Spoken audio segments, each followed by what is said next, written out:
Blog Talk Radio. 1, 2, 3, 4.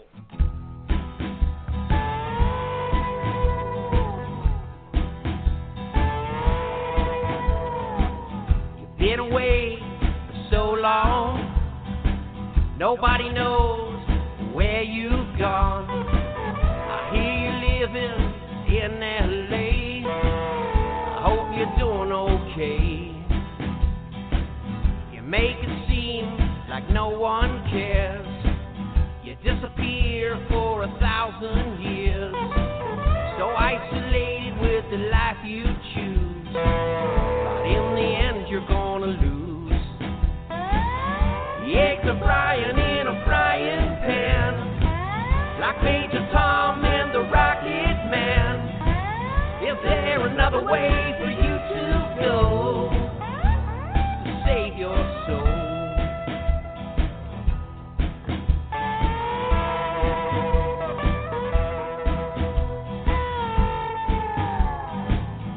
Living hard on overload, you're moving fast on a dangerous road.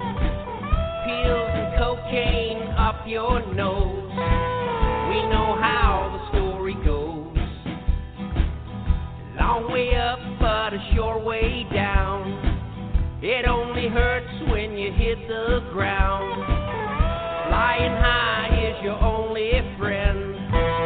We know how the story ends.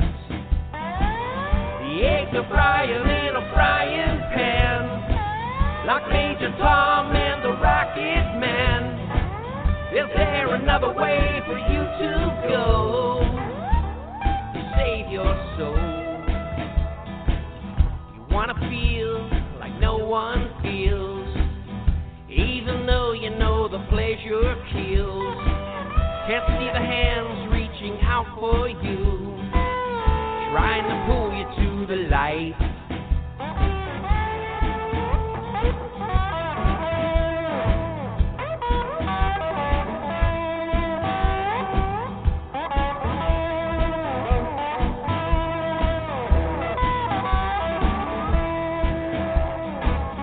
The eggs are frying in a frying pan, like Major Tom and the Rocket Man. Is there another way for you to go to save your soul? The eggs are frying in a frying pan, like Major Tom and the Rocket Man. Is there another way for you to go to save your soul? The eggs are frying in a frying pan, like Major Tom and the Rocket Man. Is there another way for you to go to save your soul? Good evening, ladies and gentlemen. This is Off the Chain. I'm your host, Yvonne Mason, and as of right now, our guest has not joined us. We will see if he does in a little bit. He may not. If he doesn't, we will probably cancel this show. But before we go any further, I wanted to let you know that on Monday night at 8 o'clock Eastern Time, Elsie Hayden will be with us, and I know for sure that she will be here. She is looking very forward to it. She's been on my show before, back when I had it going every night of the week, so look forward to that. And just while we're waiting on our guest to join us, let's think about this for a minute. With everything that has been going on for the last, seems like forever, there has been a lot of true characters that have come out of people's moods and thoughts and everyday lives, and a lot of anger, a lot of divide, a lot of hate, a lot of vitriol. I was talking about this with a friend of mine today, and it's so sad that I have seen this coming since the 1990s. This country, America, has become so divided and so I'm not sure what. There's a different thing going on, and it bothers me because if one isn't on a certain side of the fence, one is hated. I've been told that they wish I would die and I was stupid and just all kinds of ugliness because of the stand that I take on certain things. And I don't mind a good debate. I'll debate both sides of the issues. I will ask the hard questions. But I never resort to name-calling, nor do I ever resort to tearing a person down for their opinion, because my feeling is this. If someone has an opinion, that is exactly what it is. It is an opinion. It is how they see things in their mind, and there is nothing wrong with that. What we have to understand as human beings is all of us have opinions, and all of us have things we believe strongly in, and there's no compromise, and that's okay. At the end of the day, if we agree to disagree on an adult level instead of the schoolyard kicking sand in one's face, then we both have won, because we've both taken the time to listen to each other, to understand each other's point of view, and to know that it is a beautiful world because we have chosen to listen. Just because we listen to an opposing side does not mean that we have to agree with it. It just means that we're willing to listen. My mother, who I lost in 2018, was a very wise woman. And this is what she told me. She said, Yvonne, always read a book with an open mind. Even the most horrible book that you run across, read it with an open mind, because when you read it with an open mind, you find something. You learn something. You may learn one thing, but you learn something. We, as a nation and as a world, have forgotten how to do that. We have forgotten how to learn something. So I put things on my Facebook page to get reaction. Sometimes I put them on there because that is really where I stand on an issue. I think our guest is here. Hi, James. Hey. How are you? Hi, Yvonne. How are you? I am fine. What have you been doing? Well, getting by like the rest of America right now, although probably with different mindsets than most of America. I have so many people who I have to restrain myself with because you don't want to become unpopular right now in your community. This is a sketchy time, and things could turn at any moment to something even more sketchy because, well, there are 400 million guns in this country, and we've never had that before. And also, they came out with employment rates where 14.9 million are unemployed. I don't know why they're lying about that, because I can look at my town, the surrounding communities, and I went to Chicago, and it's not easy. It's not too difficult to hypothecate that it's closer to 50 million or more than that. And that means that there are a lot of poor people who are getting to the point where the sustenance is not going to be there. And the president currently doesn't even like the idea of having food lines or subsidizing that because it's socialist. But many times through societies, and of course my background is anthropology and sociology and physics, and then my life experience out in the world was primarily in field operations with the CIA. But when you have that kind of experience, then you see things come in stages in the places that you are, and then this pattern begins to reform back home, which is never It's never done before. You don't by and large feed the poor or feed the downtrodden if you have substance and a lot of money because you're a wonderful person. Many times it's divorcing yourself from integrity and ethics that allows you to have a lot of what you have. You do that, you feed the poor, and you take care of the infirm and the aged because you don't want them to come for you. Okay? I mean, living in chateaued walls, traveling in limos and on private aircraft is the lap of luxury. It's also very quickly the lap of ignorance because you lose your contact. You see it many times. I like to use the analogy of very successful movie stars or authors, screenwriters even.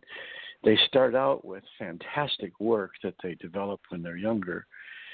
And later on, they can't do the creative stuff anymore because they got great success, and then they remove themselves from society. They joined a set of people that aren't real, and therefore the experiences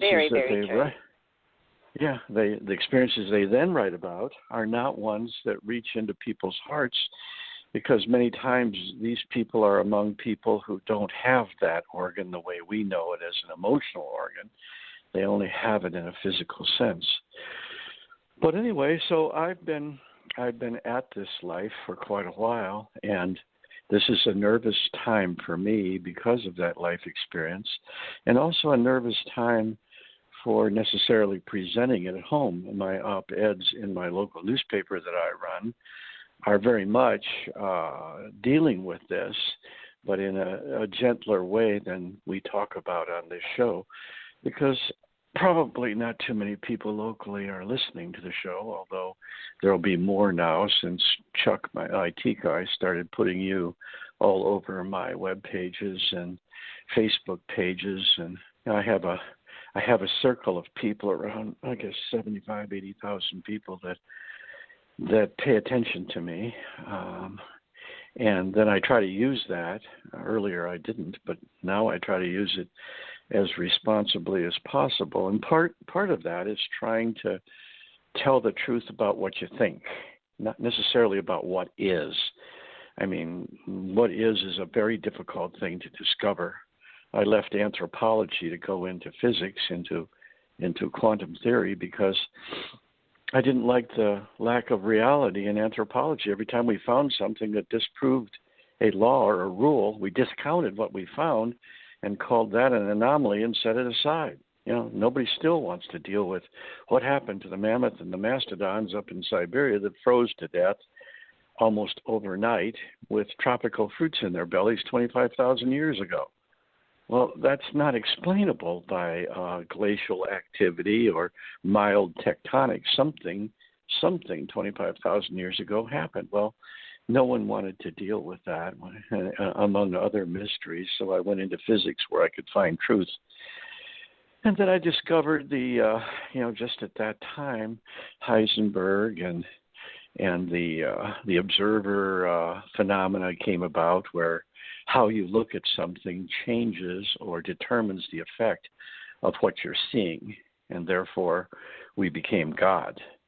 Well, I don't think the universe is set up that way, and I didn't like the results of that theory, and I still don't today, and I don't accept it. I think things are partially predetermined by the physical environment, but a whole lot determined by our free will. And I think there are a lot of things that don't respond to us being the observer very kindly either. But, in so doing, as an observer out here, then I started writing my books about my life experience out in the world as an agent for the government, which is entertaining. I mean, it was that's 17 years. Wow, do I miss it? Yeah, why? Because I really loved running on all 12 cylinders, being required to landing in Addis Ababa, and of course, all the missions I had, none of them worked the way they were supposed to, so that meant you had to adapt, and you had to find a solution, and I love that part of it, finding those solutions. And then over time, finding them with as little violence as possible. And that made me unpopular in Washington the more I did that. Violence, there are many forms of our government that are formed in violence and trained in violence and then want to do the violence so they can see how it works, so they can test it, so they can get new weaponry by getting rid of the old weaponry. And so if you're not using the Navy SEALs, instead you're taking your whole mission money, which I did once, and paid a bribe to somebody to get what we wanted. And then the SEALs didn't get used, the nuclear submarine didn't get used, and the Navy was mad, the Marine Corps was mad, everybody was mad. But I had the mission accomplished 100% successfly in 3 days, which they thought was going to be this huge drop-in operation. We're going to break into these headquarters, get this stuff. And then of course, after the mission's over and I get complimented for the success, I get called back to Washington because we don't bribe people. We might kill them, but we don't bribe people to get what we want. And We've so been bribing people for years. But not on top of the table. That has to be done on, and here I was saying, yeah, of course I bribed them in my report. And that's what they were talking about. So I got chastised for that. But my track record was good enough where that time I didn't get fired. I was fired 3 times in my career with the agency, but very few people understand that kind of work is totally tied to relationships. What does that mean? Well, if you go out there in the world and you meet people and you become, shall we say, friendly with them and vice versa, where there's trust, because trust internationally is really hard to build. It takes time and it takes performance. It isn't based on, what you say your background is or your money or anything else. And so here you are fired, and a month later they appear at your door. Hi, can we talk to you? Sure. And then they say, your blood brother to Mangasutu Buthelezi, chief of the Zulus. That's true. We need to get a message to the chief that he will believe. He will believe you. He won't even accept us in his presence or anybody that he thinks might be us.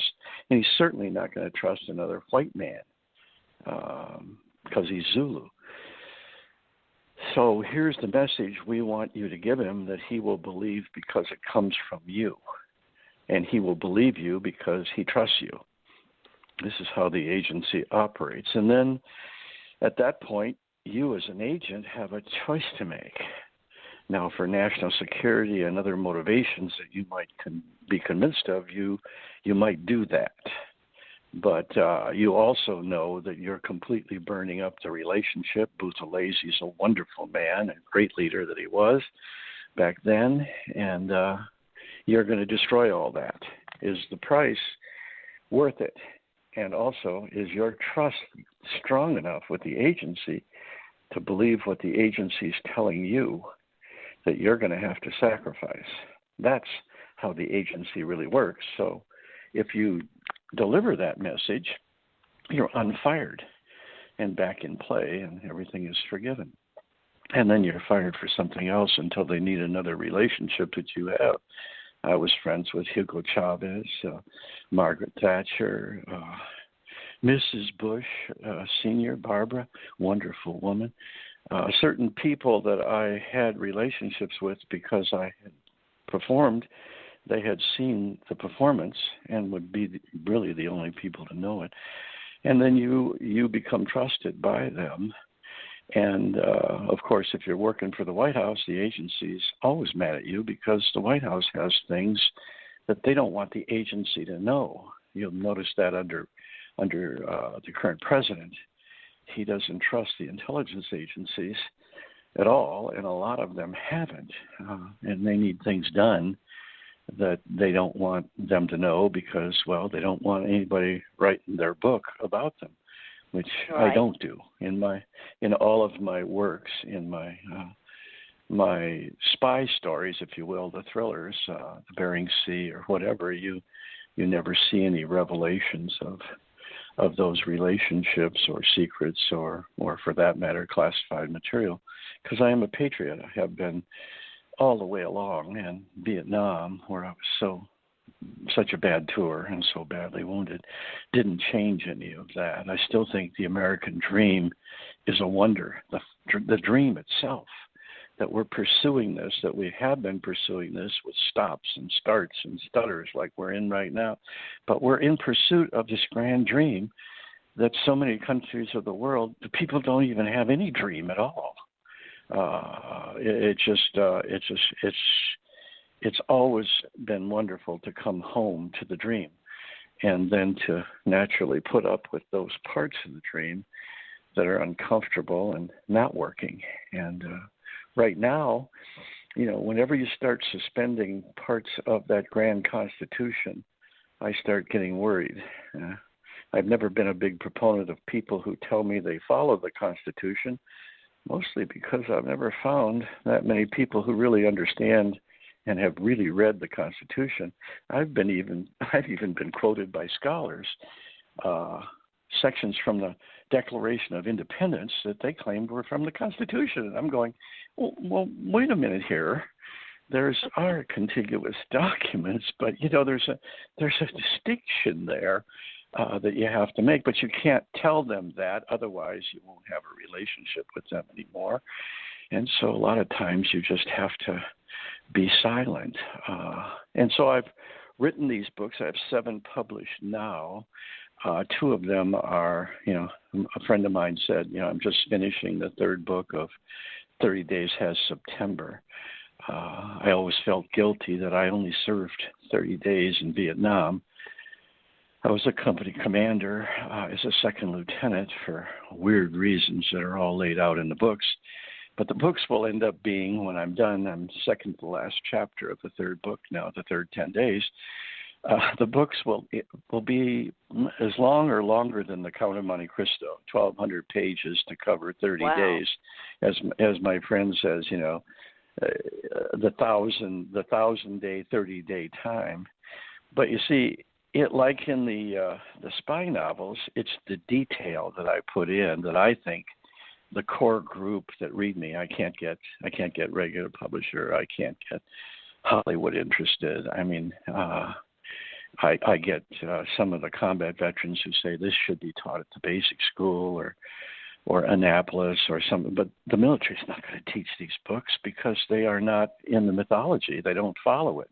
I'm not writing the books to get people to go, okay? I'm writing the books in reality of how it is to serve. And also as a primer, if you are going to go into combat, you need to read these 3 books to keep you alive those first 5 days, or you're not going to be alive. If you go there with your training and with the mythology backing you up, you are not going to live very long, period. They're called fucking new guys for a reason. That's because they come in and we put them at point in the company, or if they're a bad officer, they just get killed by their own men because their own men will not risk themselves. Everybody in combat is trying to survive. 2.7 million men served in Vietnam. 375,000 only saw ground combat. Of those 375,000, 362,000 were killed or wounded. Do the math, okay? And that means also you're not going to talk in real life out here to too many real combat veterans, not that have been shot, recovered, shot other people intentionally and all that. Usually you get the reports from the remainder of the 2.7 million that served in the rear, and many did wonderful jobs. I never fault them sending me the artillery and the supplies that I needed. Oh, my God, they did a wonderful job. But they weren't in the bottom of the belly of the A Shau Valley beast by any stretch of the imagination. And that means it's very difficult to communicate. So the 30 Days Has September series is all the detail that I lived. And I was given this strange eidetic memory, so it all comes back. And the wonderful thing is many of my supporters are the combat veterans themselves that I did not think would speak out. I thought when I wrote the first chapter and put it online by accident because Chuck Bartok, my IT guy, demanded that I have some new stuff for a new website. I dug out the old manuscript I'd tried to write when I came home, and I finally revived it, wrote the first chapter, and thought, well, this is going to be really big. Who's going to buy this shit? Right. And they did, and the contacts started coming, and I never get bad comments. I have 107 to answer right now. In the last 3 years since I started those 3 books, I've answered 29,488 comments personally, everyone.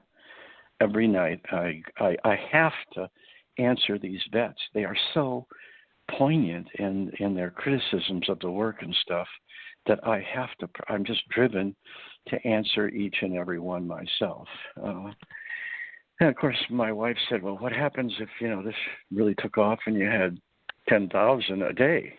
Well, you would reach the point of impossibility. But right now, it's still not that. Tonight, I will be at the 100 or over 100 comments that I've got there, and looking at each one to figure out, they say some of the most interesting things, but they also give me compliments that I never expected in my life. I mean, I just got one from a 70-year-old female librarian. She retired as a librarian a couple of years ago. She was a librarian for 50 years. And she writes this compliment, amazing. And I sat there stunned because of what she said. She said, in the 50 years of being a librarian, I've been a wild reader of everything, and I've never read a more poignant work than this. And that was her whole comment. And I just sat there going, who gets that? And what do you do with it? It's not even a believable compliment. I mean, I had to take it, bring my wife up to the computer and have her read it so I would have in the family a record that I really did get this compliment. And those helped keep me going, because the last few chapters of the book, I lost a lot of people. And I was the company commander. It is so hard to not accept responsibility through the years. But the veterans gave me so much therapy in the last 3 years. I thought I was the shittiest second lieutenant in the shittiest unit in the shittiest place on earth, and doing a lousy job. Well, the last part of that is true. Well, and then I came to discover from the vets, a guy'd be serving 10 kilometers from me. This is exactly what happened to me. I'm going, what? And I started to grow in my own respect for what I had been through, saying, well, maybe I wasn't so bad. Maybe they called me Junior. I never got to be Lieutenant Strauss. I was called Junior from day one because my first 2 initials are JR, and they didn't appreciate new lieutenants in this weathered, tough unit. And so they called me Junior. I tried to get them to call me Lieutenant. The gunny informed me that the previous 6 officers had been killed by the company and not the enemy. Would I like to join them? And I said, no, they can call me Junior all they want. And so for my whole time in Vietnam, I became Junior. In fact, it followed me home when I was in shot, and then sent finally to Oakland Naval Hospital in San Francisco or Oakland. They found out somehow, the medical staff found out I was Junior, and whoever gave them the rendition, basically I was a baby killer. I had a real rough go with my surgeries in Oakland and getting the hell out of there. And then I got a transfer for the end of my service to get medical. Before I could get medicaled out, they make you serve in some other command. So I was sent to Camp Pendleton, and what a great day that was. Nobody knew I was Junior. And of course, I wasn't going to tell them. But the 30 Days of September hopefully will be a definitive work. I mean, about, there's elements of Catch-22 in it, elements of Platoon, but and other great movies where they've had wonderful screenwriters like Full Metal Jacket, which has some great pieces in it. But this is all of that from beginning to end. And then, of course, I start the 4th novel. I hope to finish next week, and I will start the 4th novel, which is to be called The Cowardly Lion, after The Wizard of Oz. Why would I call myself the Cowardly Lion? Because of the adaptation I had to make, because of the post-traumatic stress, I had to somehow live with and not express. I had to stay away from bars. I had to stay away from bikers. I had to stay away from macho people and road rage. Why? Because I could not bring to bear the tools and the stuff and knowledge that I had used to survive so well. I couldn't use, can't bring them here. Only Arnold Schwarzenegger and Sylvester Stallone and people like that can use them on the movie screen. They can kill people willy-nilly in America, and because the guy was a bad guy, everybody lets him go. The real world isn't like, okay. No, it isn't, especially during Vietnam. Vietnam was my war. I lost a lot of friends there, and my first husband was in Vietnam, and he came back very, very damaged. That's one of the reasons our marriage didn't last. He was extremely damaged and never recovered. And neither have I. I mean, it depends. I of course, I have the good fortune that my wife has stuck with me all of these years.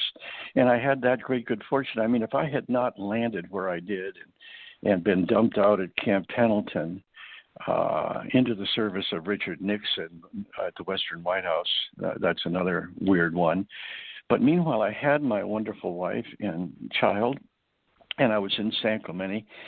I started hanging out with the lifeguards and then the cops. I became a part-time officer there, working on the Nixon estate when he was there, and then working for the PD when he wasn't. But I had this circle of guys, none of whom were Vietnam veterans, and so I didn't have to be one. I didn't have to be that guy. I mean, it's sort of like why I can't hang out with macho.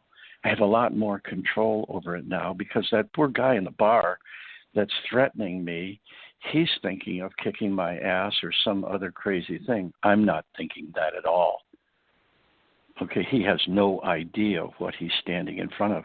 I look like a milquetoast. Thank God it really helped as a spy, as an active agent in the field. I never looked the role. But Walter Mitty lives here. Junior is still in there. It's just that you can't have Junior conduct your life or you won't have one for very long, not in this culture. No. And so, that's what the coward. That's why the Cowardly Lion is called that, so that I could, I will reiterate how you come home, how you get through, and use PTSD for your benefit. I became a writer because of post-traumatic stress. I could not sleep at night, and that kept my family awake and worried all the time. I mean, I would go 2 or 3 nights in a row with no sleep, and then work the days in between. And do it. I mean, load up on coffee or whatever. But it drove my family crazy, so I had to find a way to occupy myself at night. So I got a little desk in a corner, and I started writing letters to the people I knew, and then I started writing short stories. And that's how I got to the point where I could lay down all of this. And really, you've got to really practice and write a lot. I have the newspaper because it requires around 7 to 8 full pages of writing a week, and I write most of it. And that means so far in the 10 years of the paper, I've probably written 200,000 articles, but it keeps you sharp. It keeps your language, your vocabulary, and how you use it and how you look things up and get better at it. I like to think is some of why I got that librarian's compliment. I have gotten fairly good at this, and then writing. Cathartic.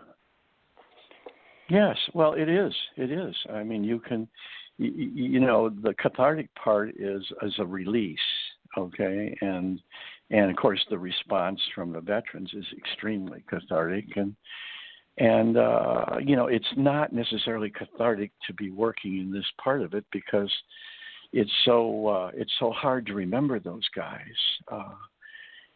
Back in the last chapter, third from the last, I was writing about the fact that I was so upset at that point near the end that I didn't know was the end, that I could not remember the faces of the really great guys that I had lost only days earlier or weeks earlier. I couldn't see their faces, and I was worried that I would come home and look in the mirror and not be able to see my own face.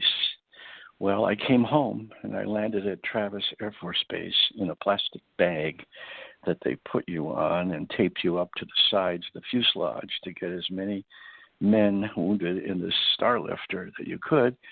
They pulled you out of the plastic bag and then put you on a gurney, and then they lined this hallway at Travis, and then they let the families loose to come in the one end and come down and get, be with their loved ones.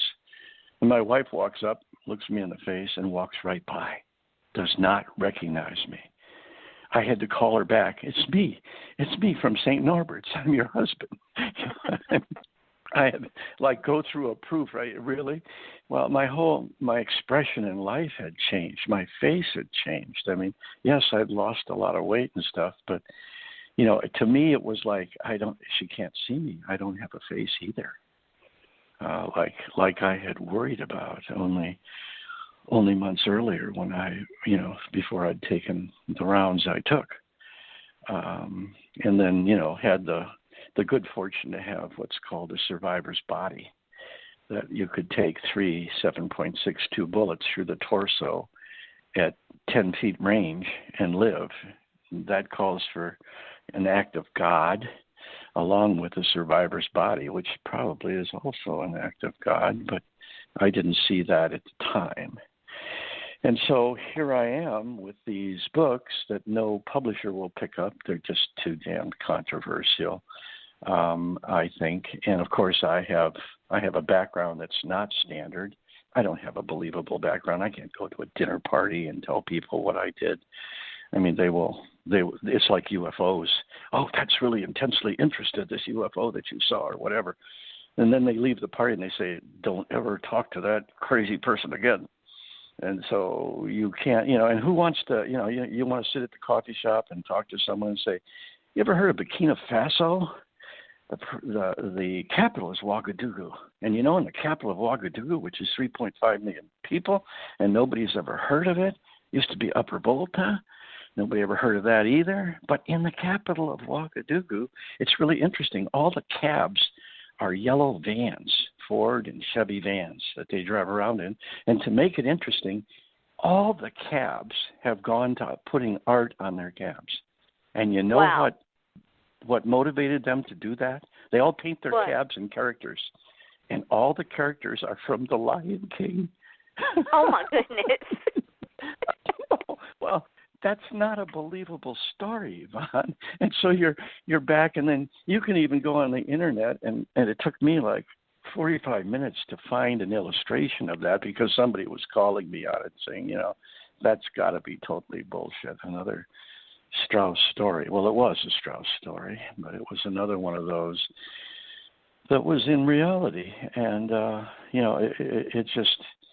that makes returning even from that difficult.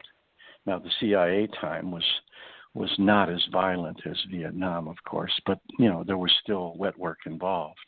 Wet work is the term that's used for, working in blood. Right. But I was a team leader, so technically I wasn't a knuckle dragger. I wasn't an applicant, an applier of it. I was a commander of it. And so I would, make the decision, but I didn't have to, go through the implementation process, only the preamble and then the results of that, which can be punishing as well. But, I know I ended up in that because there's something about, I read long before I went to Vietnam, not long before, but shortly before, I read a story in Red Book magazine. It was actually written by a woman. And what struck me by the story was it was a Vietnam War story, short one. And I went, wow, this doesn't seem to make sense.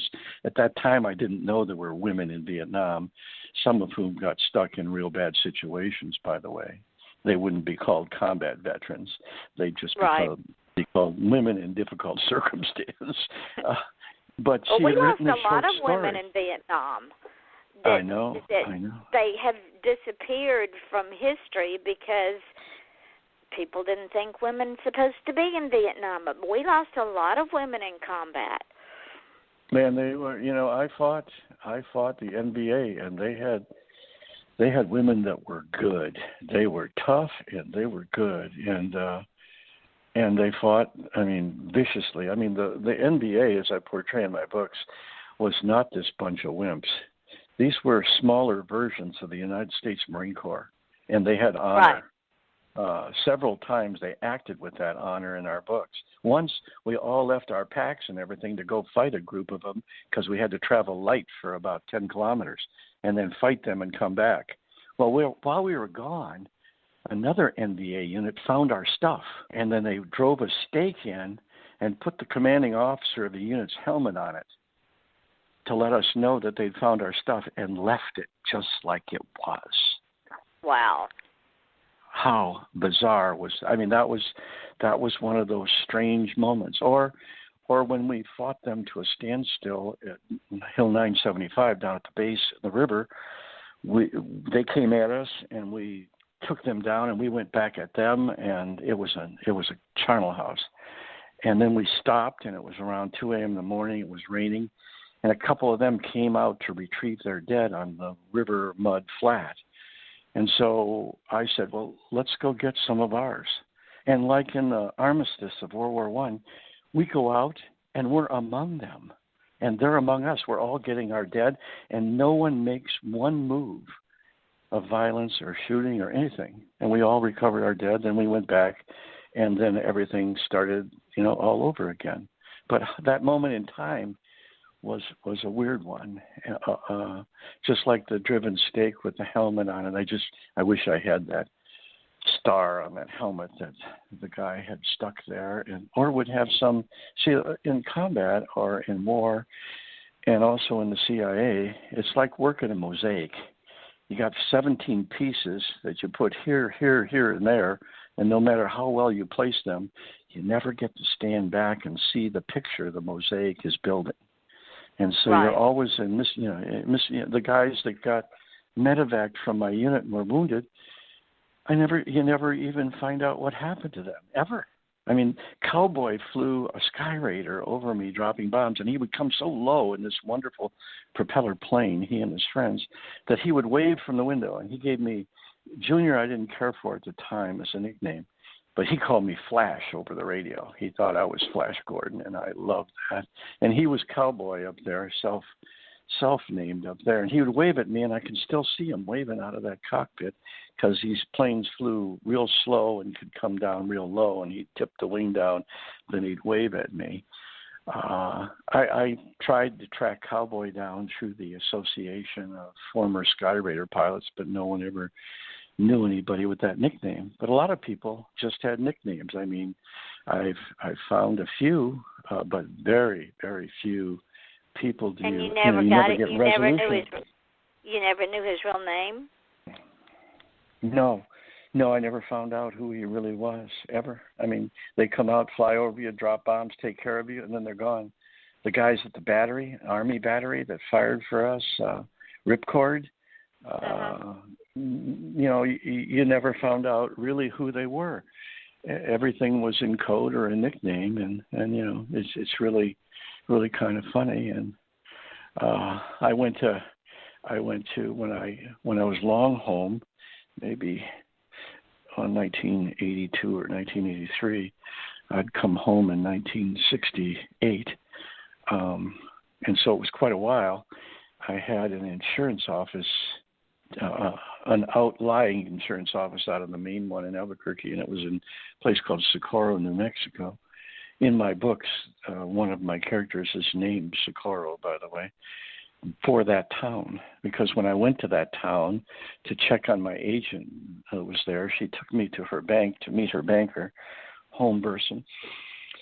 And Home Burson was there, and as I was talking to Home Burson, a real nice country gentleman, a guy walked up behind me and said, "Is that you, Junior?" And the hair went up on my neck.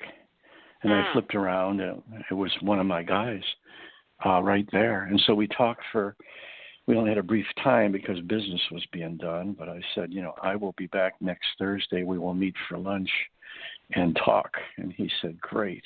And then he left. And so the next Thursday, I drove to Socorro, 88 miles away, and got there, and Holm Burson was there, and I walked in and said, where is he? And Holm said, this is the first day of work he's missed in 8 years, and he didn't call in. Let's go to his home. And I said, okay. So we jumped in the car and drove to the home and knocked on the screen door, and his wife came to the door. And I said, I came for lunch. I'm Jim Strauss, blah, blah. She said, he can't talk to you. And so Holm is going, why? I grabbed Holm. I said, come on, let's go. And so we left, and Holm couldn't understand why he couldn't talk to me. I took a long time to accommodate that because I was deeply hurt.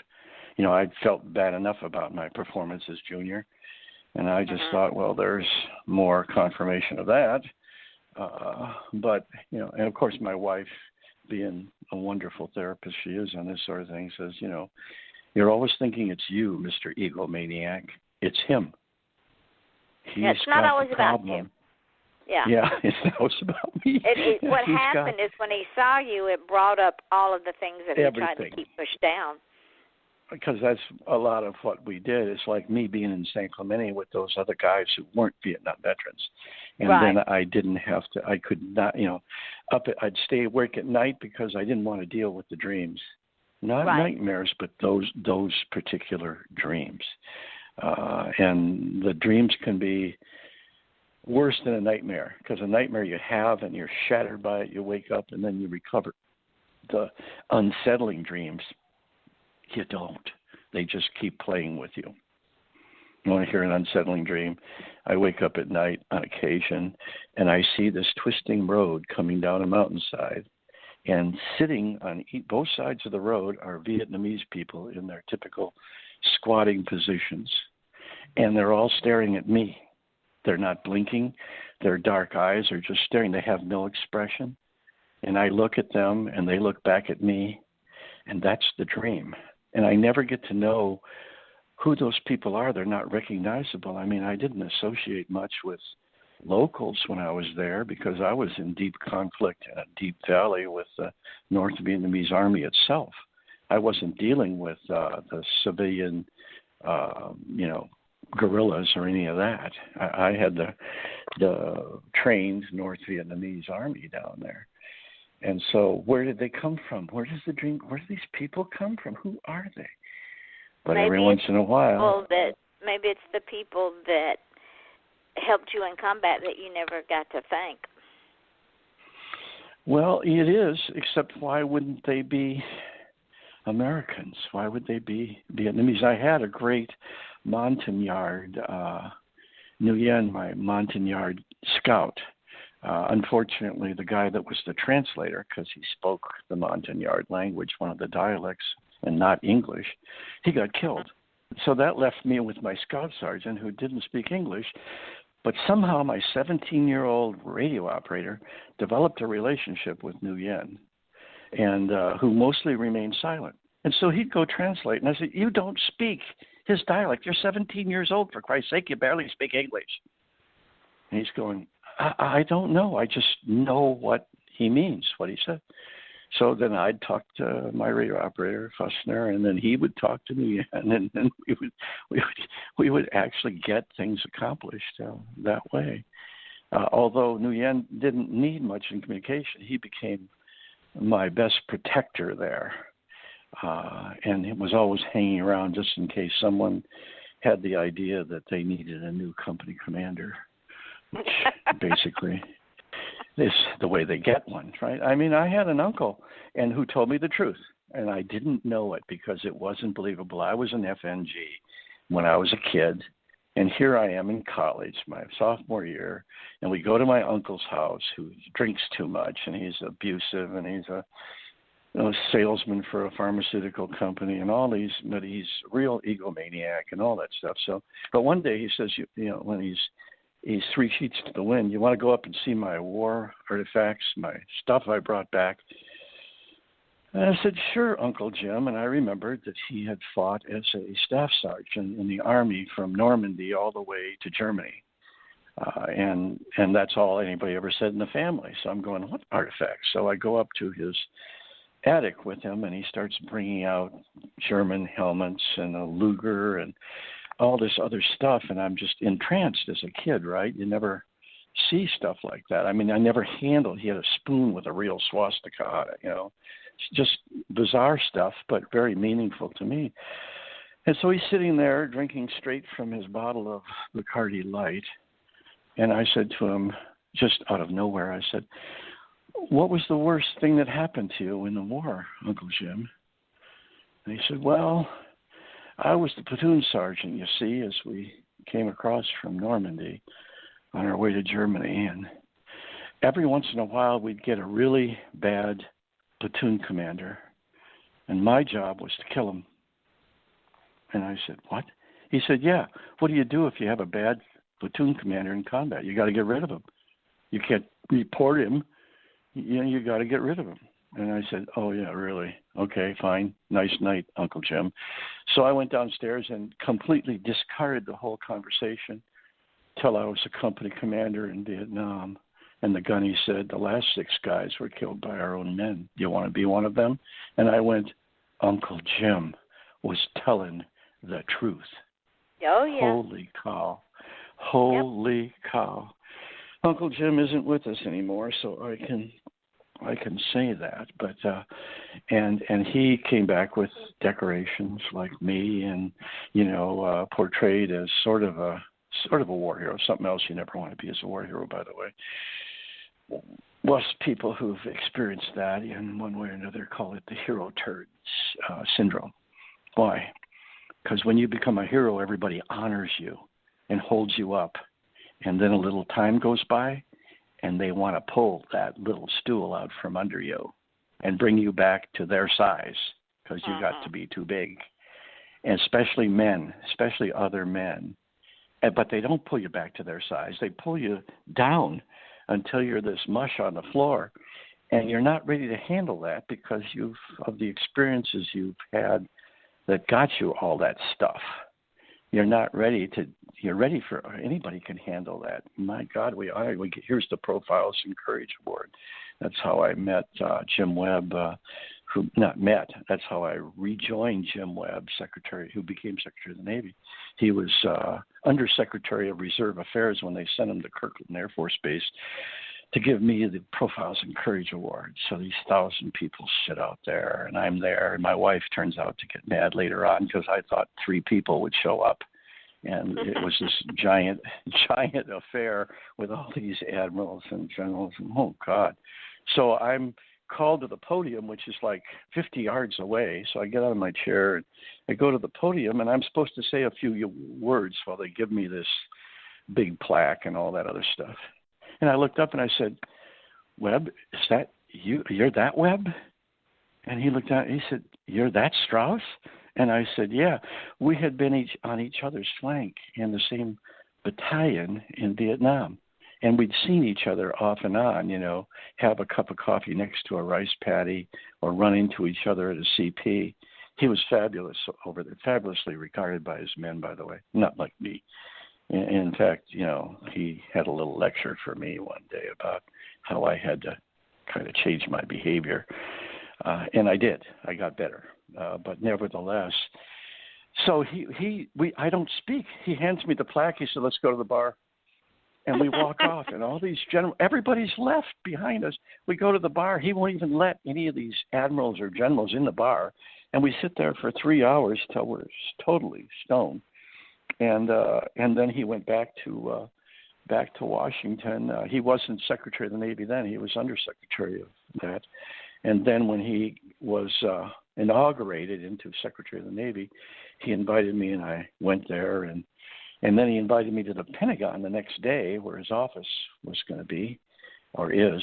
And so I went in, and then he said, just, go around the Pentagon and see what you think. And so I walked around for a bit, and then we met for lunch, and we're meeting for lunch. And he says, I was going to ask you, if you wanted to have a position under me in this whole thing here. But I can't do that. And I said, oh, God, what'd you find out? He said, it's not anything I found out. I didn't do your background.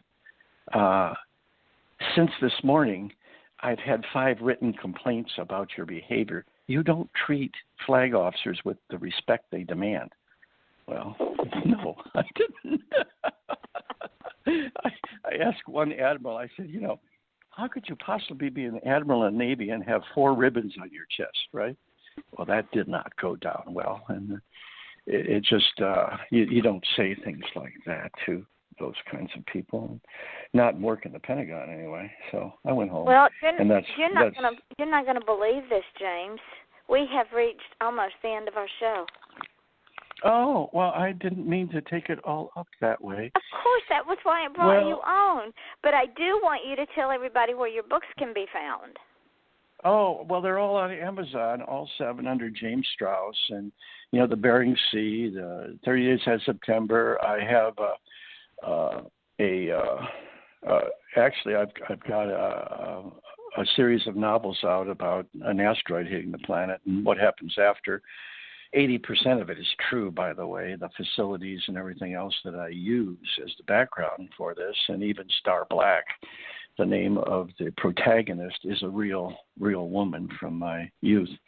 So I think, I think it's interesting stuff, but that would, what writer wouldn't say that? So I'm not expecting anybody from the show to read this and send me an email and say, this is the greatest thing I've ever read, like the librarian who will be enshrined. I cut out her thing and I pasted it on my on the right next to your name and number is her compliment to keep me going, and on my email address is Antares Productions, Antares being the star in series, ANTARES Productions at charter.net.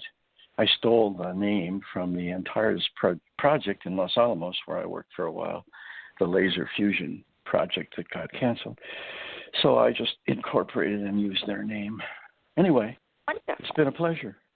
Well, it has been, and it brought back a whole lot of things from that era, because that was our war. Yeah, every generation or every other generation has their own war.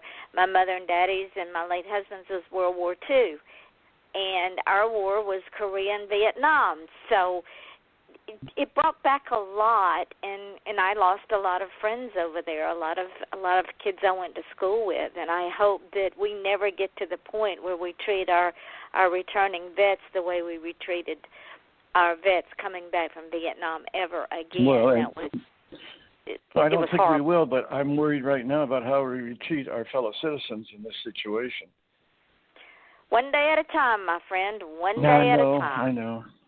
Well, thank you. All we can do, and I just keep putting stuff up. But I would like for you to come back, so we'll set it up for you to come back, because you're amazing, an amazing guest.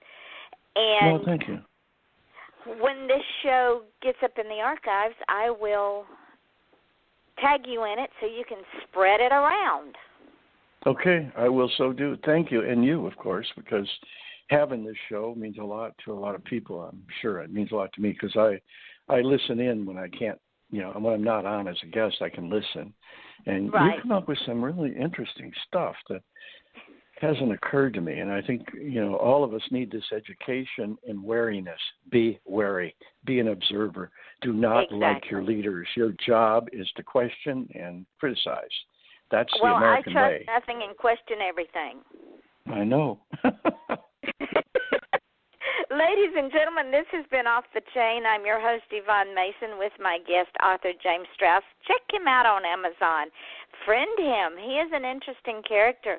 And Monday night at 8 o'clock, my guest will be author Elsie Hayden. She has been on before, and she does have a new book out.